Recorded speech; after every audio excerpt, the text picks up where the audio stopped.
সুবহানাল্লাযী আসরা বিআবদিহি লাইলাম মিনাল মাসজিদিল হারামি ইলাল মাসজিদিল আকসা আল্লাযী বারাকনা হাওলাহু। ওই সত্তার পবিত্রতা বর্ণনা করছি যিনি মক্কা থেকে তার বান্দা মুহাম্মদ সাল্লাল্লাহু আলাইহি ওয়াসাল্লামকে নিয়ে গেছেন মসজিদে আকসায়, যেই মসজিদে আকসার চারিদিকে বরকত দিয়ে ঘেরা আছে। আল্লাহু আকবার। আল্লাহ কোরআনে বলছেন আল মাসজিদুল আকসা আল্লাযী বারাকনা হাওলাহু। ওই মসজিদে আকসায় আল্লাহ নিয়ে গেছেন মুহাম্মদ সাল্লাল্লাহু আলাইহি ওয়াসাল্লামকে, যার চারিদিকে বরকত দিয়ে ঘেরা আছে। মেরাজে রাসূলুল্লাহ সাল্লাল্লাহু আলাইহি ওয়াসাল্লাম মক্কা থেকে গেছেন মসজিদে আকসায়, মসজিদে আকসা থেকে গেছেন সপ্তম আসমানে, আর মসজিদে আকসায় তিনি সকল নবীর সালাতে ইমামতি করিয়েছেন। এটা হলো রাসূল সাল্লাল্লাহু আলাইহি ওয়াসাল্লামের জীবনে মসজিদে আকসার সাথে ইসলামের সম্পর্ক, মসজিদে আকসার সাথে উম্মতে মুহাম্মাদীর সম্পর্ক। তৃতীয় এবং আশ্চর্য সম্পর্ক, তৃতীয় এবং আশ্চর্য, অতি আশ্চর্য, অতি আশ্চর্য, সেটা হচ্ছে মুহাম্মদ সাল্লাল্লাহু আলাইহি ওয়াসাল্লাম জন্মের পর থেকে জানেন কাবা সবচেয়ে পবিত্র। তার বাপ, তার দাদা, তার 14 গোষ্ঠী, তার আদি পিতা ইসমাইল এবং তার আদি পিতা ইব্রাহিম মিলে কাবা তৈরি করেছে। তার দাদা কাবার রক্ষক, তিনি জন্মের পর থেকে জানেন কাবা সবচেয়ে পবিত্র। সেই কাবার পাশে দাঁড়িয়ে আল্লাহ তাকে সালাত আদায় করতে বলছেন মসজিদে আকসা মুখী হয়ে। কাবার পাশে দাঁড়িয়ে আল্লাহ মুহাম্মদ সাল্লাল্লাহু আলাইহি ওয়াসাল্লামকে বলছেন আপনি সালাত আদায় করেন মসজিদে আকসা মুখী হয়ে। অথচ তখন মুহাম্মদ সাল্লাল্লাহু আলাইহি ওয়াসাল্লাম মক্কায়, তখন মুহাম্মদ সাল্লাল্লাহু আলাইহি ওয়াসাল্লাম কাবার পাশে, আর জন্মের পর থেকে তিনি জানেন যে এই কাবা সবচেয়ে পবিত্র। আমার বাপ দাদা এই কাবার রক্ষণাবেক্ষণ করেছে, আমার আদি পিতা ইব্রাহিম আর ইসমাইল মিলে এই কাবা তৈরি করেছে। তারপরও আল্লাহ তাকে আদেশ দিচ্ছেন আপনি সালাত আদায় করেন মসজিদে আকসামুখী হয়ে, কাবাকে পাশে রেখে। 17 মাস কাবাকে পাশে রেখেই, 17 মাসের কিছু মাস হবে, কেননা এর মধ্যে আল্লাহর নবী হিজরত করেছেন, আর বাকি কিছু মাস মদিনায় গিয়ে প্রথম যে মসজিদ নির্মিত হয়েছে সেটাও মসজিদে আকসামুখী হয়ে নির্মিত হয়েছে। আমার ছোট্ট চিন্তা আমি এটাই বুঝি যে এটার পিছনে আল্লাহ সুবহানাহু ওয়া তাআলার এটাই হিকমা ছিল, আল্লাহ সুবহানাহু ওয়া তাআলার এটাই হিকমা ছিল যে মুহাম্মদ সাল্লাল্লাহু আলাইহি ওয়াসাল্লামকে মেরাজ করালেন মসজিদে আকসা হয়ে, কাবার পাশে রেখে মুহাম্মদ সাল্লাল্লাহু আলাইহি ওয়াসাল্লামকে সালাত আদায় করাচ্ছেন মসজিদে আকসামুখী হয়ে। এটার পিছনে হিকমা এটাই যে এই মসজিদে আকসা মুসলমানদের, এই মসজিদে আকসা উম্মতে মুহাম্মাদীর, এবং তাদেরকে এটা একদিন বিজয় করতে হবে এবং নিজেদের অধীনে নিতে হবে, তবেই ইসলামের পরিপূর্ণ বিজয় হবে। এ কথাই সত্য, এবং এটা রাসূল সাল্লাল্লাহু আলাইহি ওয়াসাল্লামের জীবনী থেকে বোঝা যায়। সম্মানিত উপস্থিতি, আমি ঘটনা আরেকটু আগের দিকে নিয়ে গিয়ে আমার ঘটনা দ্রুত অতি সংক্ষিপ্ত সময়ের মধ্যে শেষ করে দিয়ে আমাদের আজকের বক্তব্যের শেষ অংশে আপনাদের সাথে জরুরি কিছু কথা আছে, সেই কথার দিকে এগিয়ে যাব ইনশাআল্লাহ। মুহাম্মদ সাল্লাল্লাহু আলাইহি ওয়াসাল্লামের জীবদ্দশায় মসজিদে আকসা বিজয় করার জন্য কি কোনো যুদ্ধ হয়েছিল? জেরুজালেম বিজয় করার জন্য কি কোনো যুদ্ধ হয়েছিল? এই সম্পর্কে অনেকেই হয়তো জানেন না, বা অনেকেই হয়তো চিন্তা ভাবনা করেন না, বা বুঝেন না, বা হয়তো বোঝার চেষ্টা করেন না। জি হ্যাঁ, হয়েছিল। রাসূলুল্লাহ সাল্লাল্লাহু আলাইহি ওয়াসাল্লামের যুগের দুইটা যুদ্ধকে আমরা বলতে পারি যে এই দুইটা যুদ্ধ জেরুজালেম বিজয় করার জন্যই ছিল, এই দুইটা যুদ্ধ ফিলিস্তিন বিজয় করার জন্যই ছিল। এক মুতার যুদ্ধ আর এক তাবুকের যুদ্ধ। কেন বললাম? মুতার যুদ্ধের আজকের ম্যাপ যদি আপনি ওপেন করেন তাহলে মুতার যুদ্ধ থেকে আজকের জেরুজালেম মাত্র 100 কিলোমিটার দূরে। আপনি এখন গুগল ম্যাপে গিয়ে দেখবেন যে মুতার যুদ্ধ কোথায় হয়েছিল। খালিদ বিন ওয়ালিদের নেতৃত্বে, যেই যুদ্ধে মুহাম্মদ সাল্লাল্লাহু আলাইহি ওয়াসাল্লাম খালিদ বিন ওয়ালিদকে সাইফুম মিন সুয়ুফিল্লাহ, আল্লাহর তরবারি উপাধি দিয়েছিলেন, সেই যুদ্ধ থেকে জেরুজালেমের দূরত্ব মাত্র 100 কিলোমিটার। আর এই দুটো যুদ্ধই রাসূল সাল্লাল্লাহু আলাইহি ওয়াসাল্লাম লড়ার আদেশ দিয়েছিলেন রোমানদের বিরুদ্ধে। আর তৎকালীন আরবের সীমানায় রোমানদের সবচেয়ে বড় হেডকোয়ার্টার ছিল জেরুজালেমে। তো রোমানদের বিরুদ্ধে যুদ্ধ মানেই জেরুজালেম বিজয়ের জন্য যুদ্ধ, কেন ওটা তো তার সেন্টার, ওটা তার হেডকোয়ার্টার, যেটা তারা পারস্যদের কাছ থেকে বিজয় করেছে। এবং এখানে আরও একটা ঘটনা আপনাদেরকে স্মরণ করিয়ে দিতে চাই যে আল্লাহর নবীর জীবনীতে চতুর্থ যে ঘটনা মসজিদে আকসার সাথে সম্পৃক্ত, সে ঘটনা খুবই প্রসিদ্ধ, কিন্তু এইভাবে আপনাকে কেউ কানেক্ট করে দিবে না, আমি জাস্ট কানেক্ট ধরিয়ে দিচ্ছি। সহিহ বুখারীর প্রথম দিকে ওহীর অধ্যায়ের আলোচনায় লম্বা হাদিস, বলতেও মজা লাগবে, শুনতেও ভালো লাগবে, কিন্তু আমাদের সংক্ষিপ্ত সময় থাকার কারণে আমরা বলছি না। যে আবু সুফিয়ান রাদিয়াল্লাহু তাআলা আনহু, যিনি পরবর্তীতে ইসলাম গ্রহণ করেছিলেন, হুদাইবিয়ার যখন সন্ধি হয় তখন মুহাম্মদ সাল্লাল্লাহু আলাইহি ওয়াসাল্লাম ব্যস্ত হয়ে গেলেন দাওয়াতি কাজে, আর আবু সুফিয়ানেরা ব্যস্ত হলো ব্যবসায়িক কাজে। তো আবু সুফিয়ানেরা ব্যবসা করতে চলে গেছে জেরুজালেমে। জেরুজালেমে ব্যবসা করতে গেছে জেরুজালেমের তৎকালীন বাদশাহ তথা গোটা রোমান এম্পায়ারের বাদশাহ স্বপ্নে দেখছে যে তার রাজত্ব দখল করে নেবে যারা খাতনা করে, আরবের মধ্যে যারা খাতনা করে। সংক্ষিপ্তভাবে হাদিস বলে দিচ্ছি যে আরবের মধ্যে কারা খাতনা করে, তার মাথা নষ্ট। সে পরের দিন সব পাদ্রীদের জমা করলো, কারা খাতনা করে? বলে ইহুদিরা ছাড়া আর কেউ খাতনা করে তো আমরা জানি। বলে না, আরবের মধ্যে কারা খাতনা করে, আশপাশে কোনো আরব থাকলে ধরে নিয়ে আসো। আশপাশে আরব পাওয়া গেল, আবু সুফিয়ানকে ধরে নিয়ে আসা হলো। তোমরা খাতনা করো? তো বলে হ্যাঁ, ইব্রাহিম আলাইহিসসালাতু ওয়াসসালামের সুন্নাত। বললাম না, ইব্রাহিম আলাইহিস সালামের এক ছেলে মক্কায় ছিল, ইসমাইল, তার বংশধর মুহাম্মদ সাল্লাল্লাহু আলাইহি ওয়াসাল্লাম, তারা খাতনা করে। তো বলে ঘটনা কি বলো তো? তো বলে ঘটনা এই মুহাম্মদ সাল্লাল্লাহু আলাইহি ওয়াসাল্লামের লম্বা ঘটনা। মুহাম্মদ সাল্লাল্লাহু আলাইহি ওয়াসাল্লামের বিষয়ে তার জিজ্ঞাসা, তার উত্তর। মুহাম্মদ সাল্লাল্লাহু আলাইহি ওয়াসাল্লামের আগে কি কেউ রাজা ছিল? মুহাম্মদ সাল্লাল্লাহু আলাইহি ওয়াসাল্লামের আগে কি কেউ নবী ছিল? এগুলো সব জিজ্ঞেস করছে বাদশা হিরাক্লিয়াস। কেন জিজ্ঞেস করছে? উনি উত্তরে বলছেন, মুহাম্মদ সাল্লাল্লাহু আলাইহি ওয়াসাল্লামের আগে যদি কেউ নবী থাকতো তোমরা বলতে, তাহলে আমি মনে করতাম যে তার বাপদাদার দেখা দেখে ওও নবী দাবি করেছে। কিন্তু মুহাম্মদ সাল্লাল্লাহু আলাইহি ওয়াসাল্লামের আগে ইসমাইলের বংশে আর কেউ নবী দাবি করেনি। সুতরাং এটা তো আমি বলতে পারছি না যে মোহাম্মদ কারো দেখা দেখি নবী দাবি করছে সাল্লাল্লাহু আলাইহি ওয়াসাল্লাম। মুহাম্মদ সাল্লাল্লাহু আলাইহি ওয়াসাল্লামের আগে তার বংশে কেউ রাজা ছিল? আবু সুফিয়ান বলছে না, মুহাম্মদ সাল্লাল্লাহু আলাইহি ওয়াসাল্লামের আগে তার বংশে কেউ রাজা ছিল না। হিরাক্লিয়াস বলছে, যদি তুমি বলতে যে মুহাম্মদ সাল্লাল্লাহু আলাইহি ওয়াসাল্লামের আগে তার বংশে কেউ রাজা ছিল, তাহলে বলতাম বাপদাদার রাজত্ব ফিরে পাওয়ার জন্য নবী দাবি করেছে। এইভাবে একের পর এক তার জিজ্ঞাসা চলতেছে আর উত্তর চলতেছে। জিজ্ঞাসা উত্তর চলতে চলতে হিরাক্লিয়াস বসে আছে কোথায়? জেরুজালেমে। বসে আছে কোথায়? মসজিদে আকসার পাশে। বসে আছে কোথায়? ফিলিস্তিনে। ওখানে বসে সে বলছে, তোমার কথা যদি সত্য হয়ে থাকে, তাহলে আজ আমি যেই মাটিতে বসে আছি এই মাটিও একদিন ওই নবীর অধীনে চলে যাবে। বলেন আল্লাহু আকবার।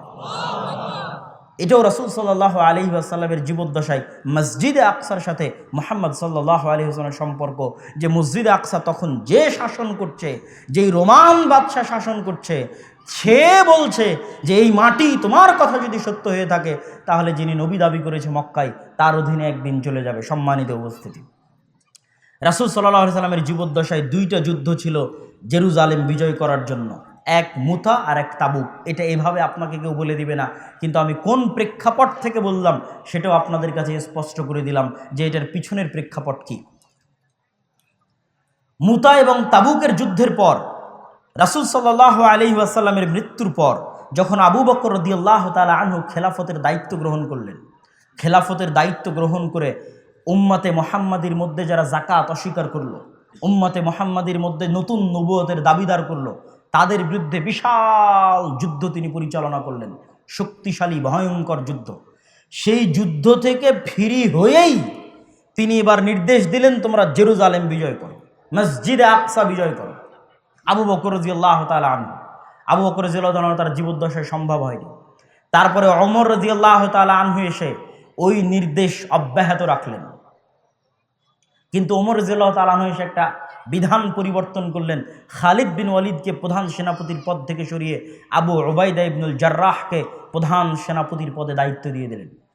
আবু উবাইদা ইবনুল জাররাহ একদিকে যুদ্ধ করছে, খালিদ বিন ওয়ালিদ আর একদিকে যুদ্ধ করছে। যুদ্ধ চলতে চলতে চলতে চলতে একটা পর্যায়ে রোমানদের সাথে সবচেয়ে বড় যুদ্ধ, রোমানদের বিরুদ্ধে ইসলামের ইতিহাসে যেই যুদ্ধের অল্প কিছুদিন পরেই মুসলমানেরা জেরুজালেম বিজয় করতে পেরেছে, সেটা হচ্ছে ইয়ারমুকের যুদ্ধ। ইয়ারমুকের যুদ্ধে অসংখ্য শত শত সাহাবী মৃত্যুবরণ করেছিলেন।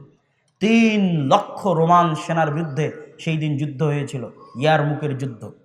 ইয়ারমুকের যুদ্ধের দিন যদিও স্ট্যান্ডিং পোস্টে প্রধান সেনাপতি আছে আবু উবাইদা ইবনুল জাররাহ, কিন্তু আবু উবাইদা ইবনুল জাররাহ রোমানদের 3 লক্ষ বিশাল সেনাবাহিনীর সামনে মাত্র 12,000 সৈন্য নিয়ে যুদ্ধ করতে সাহস করছিলেন না।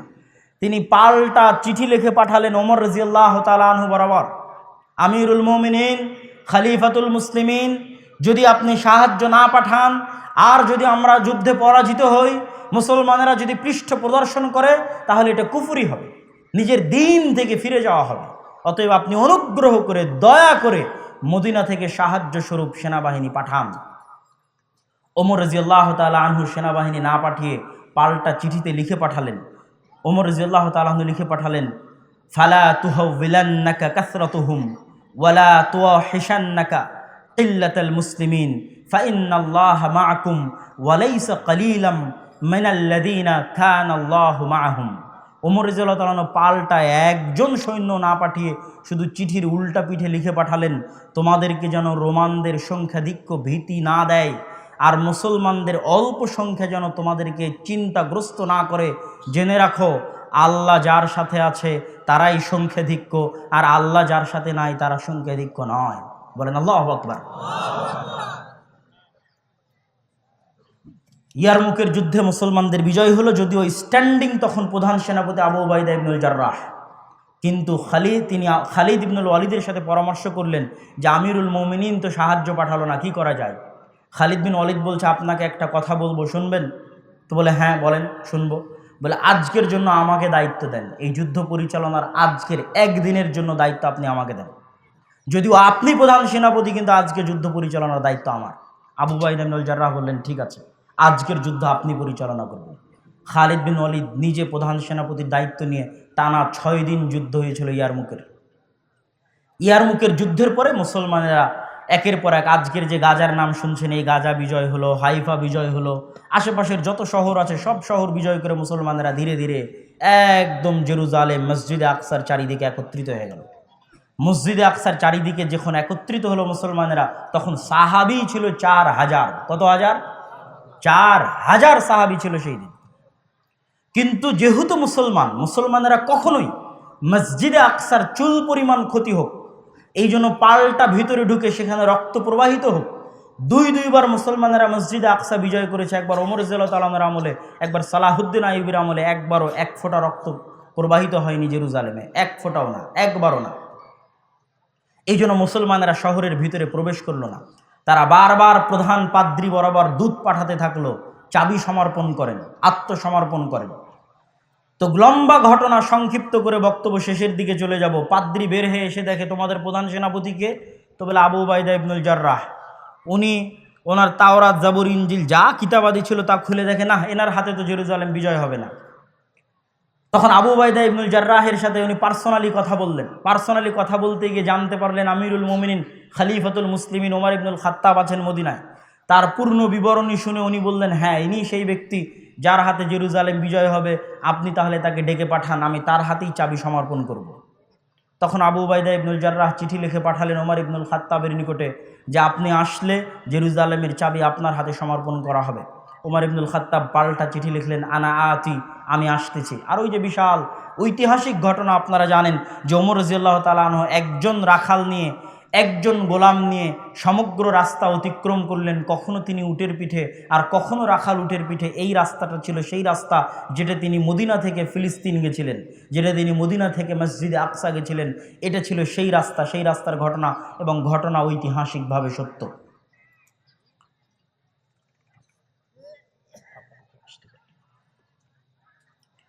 সম্মানিত উপস্থিতি, ওমর রাদিয়াল্লাহু তাআলা আনহু যখন মসজিদে আকসার গেটের নিকটে গেলেন, জেরুজালেম শহরের নিকটে গেলেন, তখন আবু উবাইদা ইবনুল জাররাহ হন্তদন্ত হয়ে ছুটে আসতেছে ওমর রাদিয়াল্লাহু তাআলা আনহুর কাছে। কেন? তখন ওমর রাদিয়াল্লাহু তাআলা আনহু নিজে উটের রশি ধরে টানতেছেন, আর ওমর রাদিয়াল্লাহু তাআলা আনহু যেই উটের রশি ধরে টানতেছেন, ওই উটের পিঠে বসে আছে রাখাল, আর ওমর রাদিয়াল্লাহু তাআলা আনহুর গায়ে জীর্ণ শীর্ণ জামা। তো আবু উবাইদা ইবনুল জাররাহ হন্তদন্ত হয়ে ছুটে এসে বলছে, ইয়া আমিরুল মুমিনিন, ইন্নার রোমান ইয়ানজুরু ইলাইনা নাজরাতা কিল্লাহ। আমিরুল মুমিনিন খলিফাতুল মুসলিমিন করেছেন কি? 4000 সাহাবী আজ এই জেরুজালেম মসজিদে আকসা ঘিরে রেখেছে। মসজিদে আকসা বিজয় হবে, ভিতরে শত শত পাদ্রী অপেক্ষা করছে। আজকে আমিরুল মুমিনিন আসবে, খলিফাতুল মুসলিমিন আসবে, আর সে অবস্থায় আপনি রশি ধরে টানছেন, রাখালকে, গোলামকে বসিয়ে রেখেছেন উটের পিঠে, গায়ে জীর্ণ শীর্ণ কাপড়। এ অবস্থায় তো রোমানরা আমাদের নিয়ে হাসি ঠাট্টা করবে। এই বাক্য আবু উবাইদা ইবনুল জাররাহ প্রধান সেনাপতির। ওমর রাদিয়াল্লাহু তাআলা উত্তরে বলছেন, কুন্না কওমান আদিল্লাহ। আরে বলো কি আবু উবাইদা ইবনুল জাররাহ, আল্লাহর নবী যখন নবী হয় তার আগে আমাদের চিনত কে? আমরা ছিলাম মক্কার কোন জাহিলি অন্ধকার যুগের মরুভূমির রাখাল। কুন্না কওমান আদিল্লাহ, না আমাদের ছিল কোনো নাম, না কোনো পরিচয়, না কোনো পদ, না কোনো পদবি, না কোনো মান, না কোনো সম্মান, না কোনো শক্তি, না কোনো সামর্থ্য। বলো কি আবু উবাইদা ইবনুল জাররাহ, আল্লাহর নবীর আসার আগে আমরা কোথায় ছিলাম? আর আজ আল্লাহর নবীর উপর ঈমান আনার পরে মাত্র 23 থেকে 30 বছরের ব্যবধানে মরুভূমির রাখালকে উঠিয়ে আজ আল্লাহ সুবহানাহু ওয়া তাআলা মরুভূমি থেকে উঠিয়ে, জঙ্গল থেকে উঠিয়ে, অন্ধকার যুগ থেকে উঠে, যে মক্কার নাম গন্ধ পর্যন্ত পৃথিবীতে ছিল না, কেউ জানতো না, কেউ চিনত না, সেই মরুভূমি থেকে উঠিয়ে আমি ওমর ইবনুল খাত্তাব আজ মসজিদে আকসা বিজয় করতে আসছি। কোন মসজিদে আকসা? কোন জেরুজালেম? যার বিশাল লম্বা ইতিহাস আপনাদেরকে দেখালাম। কোথায় ইব্রাহিম আলাইহিস সালাম, কোথায় লূত আলাইহিস সালাম, কোথায় ইসহাক আর ইয়াকুব, কোথায় মুসা আলাইহিস সালাম এই জেরুজালেম বিজয় করতে চেয়ে পারলেন না, সিনাই মরুভূমিতে মারা গেলেন। কোথায় ইউশা বিন নুন, যেই জেরুজালেম বিজয় করার জন্য আল্লাহ সূর্য থামিয়ে দিলেন। কোথায় দাউদ আর সুলাইমান আলাইহিসসালাম, যারা এই জেরুজালেম বিজয় করলেন এবং এখানে তাদের পৃথিবীর সবচেয়ে শক্তিশালী সাম্রাজ্যের, যে নবীদেরকে আল্লাহ সবচেয়ে শক্তিশালী সাম্রাজ্য দিয়েছিল, সেই সাম্রাজ্যের রাজধানী স্থাপন করেছিলেন এই শহরে। কোথায় তারা? কোথায় মারিয়াম আলাইহিসসালাম, যিনি এই মসজিদের খাদেম ছিলেন? কোথায় ঈসা আলাইহিসসালাম, যিনি এই শহরে জন্মগ্রহণ করেছেন? পৃথিবীর আর যত ধর্ম আছে সব ধর্মের মানুষের পবিত্র জায়গা মসজিদ আকসা। আজ রোমান সাম্রাজ্যের কাছ থেকে মসজিদ আকসা ওমর ইবনুল খাত্তাব বিজয় করছে। মানে কি? মানে গোটা পৃথিবী বিজয় করে নিচ্ছে, মানে গোটা খ্রিস্টানদের কাছে সকল কিছু হারিয়ে ফেলছে, পৃথিবীর ইহুদিরা সকল কিছু হারিয়ে ফেলছে, পৃথিবীর খ্রিস্টানেরা সকল কিছু হারিয়ে ফেলছে। আর আমি ওমর ইবনুল খাত্তাব ছিলাম কোথায়? আল্লাহর নবীর আসার আগে ছিলাম কোথায়? আর আজ আছি কোথায়? এটা কি কাপড় দিয়ে? এটা কি আমি উটের রশি ধরে টানছি এটা দিয়ে? আর আমার রাখাল উটের পিঠে বসে আছে এটা দিয়ে? আযযানাল্লাহু বিল ইসলাম ওয়া বিল কিতাব। আল্লাহ আমাদের কাজকে এই সম্মান দিয়েছে, এই ইজ্জত দিয়েছে, এই ক্ষমতা দিয়েছে, এই শক্তি দিয়েছে ইসলামের কারণে, কোরআনের কারণে। বলেন আল্লাহু আকবার। আজকে মুসলমানেরা বিজয় করতে পারে না কেন ভাই? মুসলমানেরা মাজলুম কেন? মুসলমানদের মধ্যে ইসলাম নাই, মুসলমানদের মধ্যে কোরআন নাই। শক্তি দিয়ে, সামর্থ্য দিয়ে এই জেরুজালেম কোনোদিন বিজয় হয়নি। ইউশা বিন নুন শক্তি সামর্থ্য দিয়ে জেরুজালেম বিজয় করেনি, ঈমান দিয়ে, আমল দিয়ে, তাওয়াক্কুল দিয়ে বিজয় করেছে। আল্লাহ সূর্য থামিয়ে দিয়েছে। দাউদ আলাইহিসসালাম শক্তি সামর্থ্য দিয়ে জেরুজালেম বিজয় করেনি, মাত্র 300 জন, মাত্র 300 জন নিয়ে তিনি জেরুজালেম বিজয় করেছেন। তালুত এবং দাউদ আলাইহিসসালাম জালুতের বিরুদ্ধে। কিসের ভিত্তিতে? আল্লাহর দয়া, আল্লাহর রহমত, ঈমান, আমল, আকীদার ভিত্তিতে, তাকওয়া এবং পরহেজগারিতার ভিত্তিতে। ওমর রাদিয়াল্লাহু তাআলা আনহু জেরুজালেম বিজয় করেছে কিসের ভিত্তিতে? ওমর রাদিয়াল্লাহু বলে দিচ্ছে যে আমি কিসের ভিত্তিতে জেরুজালেম বিজয় করছি। না কাপড় চোপড়ের শান শওকত, না ক্ষমতার শান শওকত, না টাকা পয়সার ক্ষমতা, বরং ঈমানের জোর, আমলের জোর, আল্লাহ ভরসার জোর, আল্লাহ ভীতির জোর, তাকওয়া পরহেজগারিতার জোর। আর ওই তাকওয়া পরহেজগারিতা, ওই আল্লাহ ভীতি, ওই আল্লাহ ভরসা, ওই আমল, ওই আকীদা যতদিন পর্যন্ত মুসলমানদের মধ্যে না আসবে, ততদিন পর্যন্ত মুসলমানেরা যতই চেষ্টা করুক তারা জেরুজালেম মসজিদ আকসা বিজয় করতে পারবে না। আমল নাই, মুখে নাই দাড়ি, প্যান্ট টাকনুর নিচে পর্দা নাই, এইরকম বেআমল দিয়ে, বেতাকওয়া দিয়ে, বেপরহেজগারিতা দিয়ে আল্লাহ সুবহানাহু ওয়া তাআলা জেরুজালেম বিজয় দিবেন না। আল্লাহ সুবহানাহু ওয়া তাআলা ওই রকমই নেতা পাঠাবেন, ওই রকমই দায়িত্বশীল পাঠাবেন, ওই রকমই পরহেজগার কওম তৈরি করবেন, ওই রকমই তাকওয়াবান জাতি তৈরি করবেন, যাদের হাতে তিনি বিজয় দিবেন। যদি নাই হয় কোনোদিন, তাহলে ঈসা আলাইহিস সালামের সাথে, ইমাম মাহদির সাথে যারা তাকওয়া পরহেজগারিতা, আল্লাহ ভীতি, আল্লাহ ভরসা নিয়ে সামনে আগাবে, তাদের হাতে আল্লাহ সুবহানাহু ওয়া তাআলা বিজয় দিবে।